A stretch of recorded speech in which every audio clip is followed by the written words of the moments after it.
up in a tumbling mat and was given the cause of death, be it positional asphyxia. Say that young Kendrick crawled into a mat, got stuck, and died. How does that apply to better policing? Well, you should ask the sheriff in Valdosta, how can he give the report of death before the coroner's report is completed? The cause of death before the coroner's report is completed. The 6 hours that Kendrick laid in the gymnasium without anyone being notified. Those same kind of tactics Brother Bean was talking about. If they aren't killing us or maiming people of color, they are engaging some in botched investigations that lead to no justice. So without further ado, give it up for this mother for over a year who has been fighting in the city of Valdosta, who has been fighting all across the country, on not just on behalf of her son, but as she's out here today for little baby boo-boo, Miss Jacqueline Johnson.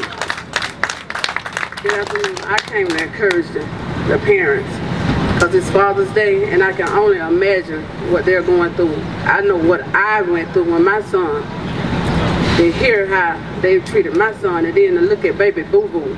They don't care about a child getting killed in school. Now they don't even care about a baby getting blown up in their own home. Where can we be safe at if we ain't safe in your own home? You ain't safe at school. Where can the kids go to be safe?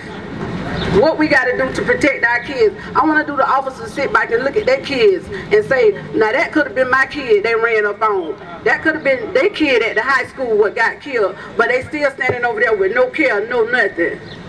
Still standing there with a smirk. But do know, parents, do know God see it all. Amen. God see it all. Yeah. And I come to tell the parents to keep pushing. Don't give up. The fight is just beginning. Yes. I've been fighting over a year, sitting on the corner in the hot, the rain. My baby meant the world to me. Yes. Oh, I like to see it. So, but we know, just know, don't give up. Keep pushing. Yeah. The Johnson family is here for y'all. Whenever y'all need us, we're here for y'all, and we praying boo-boo, baby boo-boo. I'll give it up to Ms. Johnson. Can you imagine the strength and the courage it must take to drive to Valdosta? To drive from Valdosta to come support this family? And you didn't say it, Mrs. Johnson, but I'll take this time to say it. We are 45 days past due.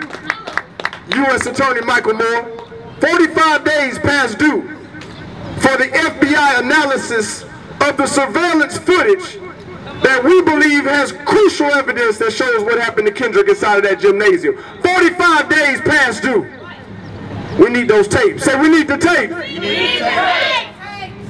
It's systemic. We need the tape. It's systemic. Yes. At this point in time, let's have Miss Kara Dansky. Is that correct? Yes. From the National ACLU. All right. I want to say first, I feel sick that we have to be here again while this family fights for the life of their child. But I feel so proud to be here from Washington, D.C. to stand for justice for baby boo-boo.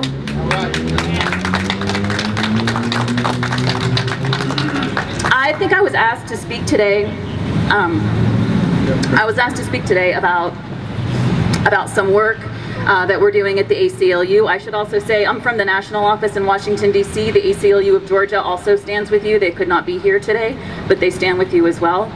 I was asked to speak about some work that we're doing at the ACLU about an investigation that we've been doing for the last year. And I have to say, first of all, this is about something that I don't need to tell you. This is about the systemic nature of the problems associated with the militarization of policing in America. You know about that. Our report's going to come out in a couple weeks, and I hope that you all have some time to take a look at it. I want to say a couple other things, though, about this work that we're doing and that you all are doing. One is, we know, as Mr. Coleman has been saying, we're all after better policing here, and we know that it does not have to be this way. It does not have to be this way. The militarization of policing in America results in escalated risks of violence for everyone. It's everyone. It's especially in black and brown communities, as has been pointed out today. But it results in escalation of violence for police officers. There have been times when police officers have invaded a person's home, they have a firearm, they think someone's burglarizing their home, understandably, because it's happening at 4 in the morning, and they pull their firearm and a police officer dies. This results in the escalation of violence for everyone. It can be different. It does not have to be this way. I also want to share something that I think a lot of people may know a little bit less about, which is that this is not just about reform that has to happen within police departments, although that is necessary. It's also not just about reform that should happen at the level of state legislatures, as Senator Ford spoke about. But we should understand that since 1997, the United States Defense Department has been giving, free of charge, military equipment, including armored personnel carriers, including assault rifles, to local law enforcement. Since 1997, this has been going on. It continues to go on. Since last year, it's estimated, we don't know exactly, but it's estimated that DoD has sent over 500 MRAP. MRAP is a mine-resistant ambush-protected vehicle that was built to withstand IED explosions home. And these are in, we don't know exactly, but over 500 communities across America. It continues. We also know that other federal agencies, the Department of Homeland Security and the Department of Justice, give lots of money, millions, billions of dollars to local law enforcement so that they can then purchase their own military equipment to use in our communities. So there's a lot of work to do. There's work we have to do at the level of reforming these police departments. There's work we have to do at the level of the state legislatures. We've got to get some of the reforms Senator Ford was talking about. The state of Utah recently passed a really interesting bill that's going to bring some transparency so that when police departments in Utah use their SWAT teams, they're going to have to report to the state legislature who got hurt, using what weapons, what was the underlying purpose, if it was for drugs, what were the drugs. So this is going to have to get reported to the state legislature, which is a step. It's a start. And we also need to start talking to the federal government about these programs that result in the transfer of military equipment and tactics to local police departments and the transfer of billions of dollars worth of funds that local police then use to purchase their own military equipment. I think that's really all I wanted to say. I thank you all for having us here in Habersham County, and I want you to know that we're going to continue to fight so that the police departments can further their mission of protecting and serving our communities, not waging war on the people who live in them. Thanks. Y'all give her one more hand, very informative. We have about 2 more speakers and then this rally will conclude.